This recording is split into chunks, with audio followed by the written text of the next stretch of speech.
Bonjour et bienvenue sur Microsoft TechNet. Après avoir vu les différentes façons de se connecter sur SQL Azure, nous allons voir maintenant comment créer des objets. Tout d'abord, nous allons nous connecter dans l'environnement de la base master. On va bien vérifier qu'on est dans l'environnement de la base master via la chaîne de connexion. On utilise notre login.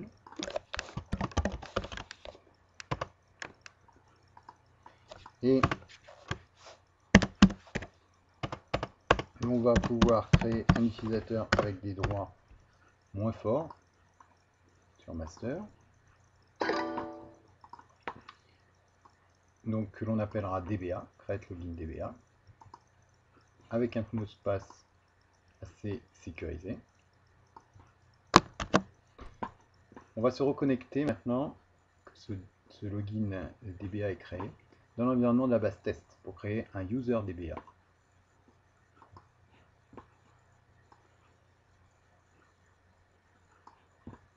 Donc on garde pour l'instant le login PATRICG.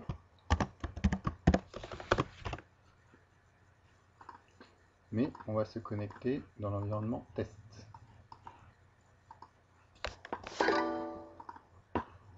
À ce moment-là, on va créer donc notre user DBA et on va lui donner les droits.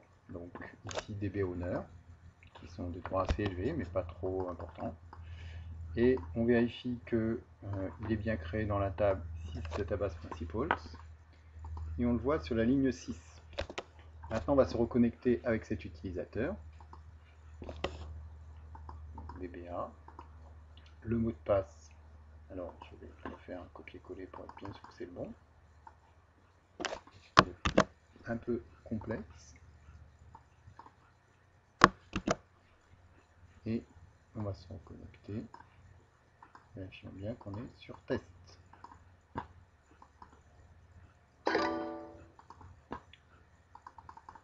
On peut vérifier que dans l'environnement test, on a bien notre DBA. C'était la première partie de cette démonstration. La deuxième partie va consister à créer des tables simples. Alors tout d'abord, nous allons vérifier que nous sommes bien dans l'environnement DBA, avec le bon mot de passe, et que nous sommes sur test. On va tout d'abord créer une table toute simple. L'objet existe déjà, donc on va faire un petit peu de nettoyage.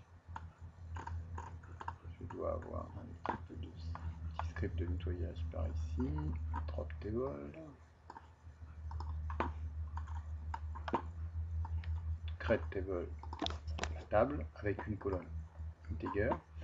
Ce qui est important de noter, c'est que si j'essaye sur cette table de faire une insertion, j'ai un message d'erreur de type 40054, puisqu'en fait sur SQL Azure, toutes les tables doivent avoir un index cluster.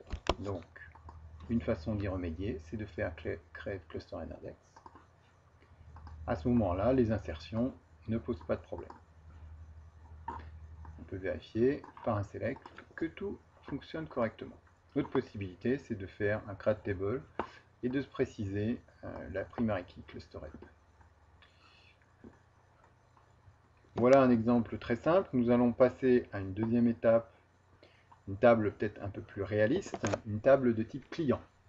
Donc avec un champ client ID de type identité qui va être incrémenté automatiquement, un champ titre pour indiquer si c'est un monsieur ou une dame, un nom, un prénom, un email et éventuellement un email, un téléphone et un dernier champ date de type timestamp. Alors l'objet existe déjà, parce que j'ai déjà vérifié que tout marche bien, donc on va faire un peu de ménage pour dropper notre table.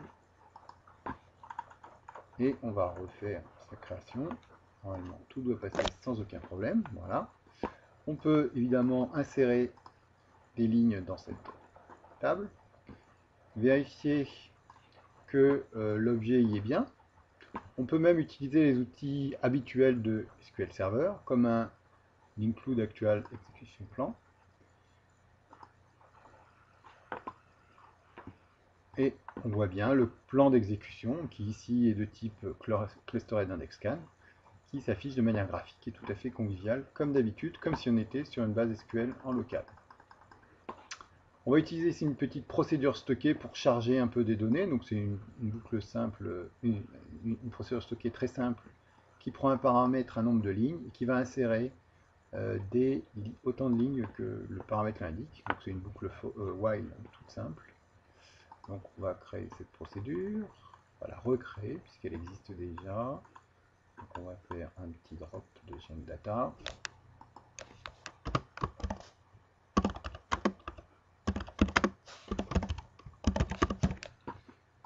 On va la recréer comme ça. Voilà. Et je peux lancer l'exécution. Alors je vais enlever le plan, sinon ça va être un peu long. Je vais générer par exemple 1000 lignes. Il doit être assez rapide. Voilà, c'est terminé. En fait, ça prend pas plus de 2 secondes. On voit ici en bas. Je peux vérifier par un count étoile le nombre de lignes présentes, c'est bien 1000 lignes. Et si je fais un select, par exemple, de la ligne 12, eh bien, il va vérifier qu'il retrouve bien ces petits. Voilà. C'est la ligne 13, parce qu'en fait, il y a une première ligne qui n'est pas numérotée. Voilà donc l'utilisation très classique qui ne dépaysera pas par rapport à l'utilisation de SQL en local.